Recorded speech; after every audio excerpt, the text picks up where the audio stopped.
So if you really want to know the truth, if you really want to understand people's individual wants and needs, you have to get them comfortable to tell you. And they want an environment where they feel heard, comfortable speaking up without fear of reprimand, retaliation, Mm. or rejection.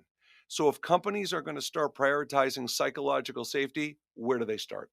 The answer, in my mind, is vulnerability. So, in order to build psychological safety for employees to be able to speak up and to want to speak up, I think it begins with leadership being vulnerable and also speaking up, right, for themselves. Vulnerability breeds vulnerability, and that can create a space that almost slowly breaks down those power dynamics that may exist.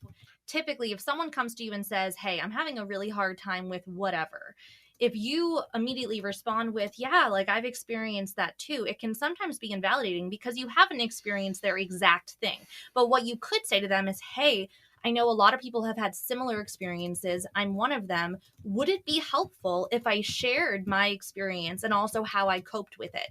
It's going to make them feel seen and prioritized because it's no longer about you, it's about them. You can also follow up that, would it be helpful if I shared this with, what do you need from me? Not you should do A, B, C, D, E, F, G, but what do you need from me when you're feeling these things or when you're experiencing this challenge? Or what do you need from your workplace to feel valued, supported, and seen? And that also brings us into that subtopic of diversity, equity, and inclusion, and what inclusion and belonging also feels like in the workplace.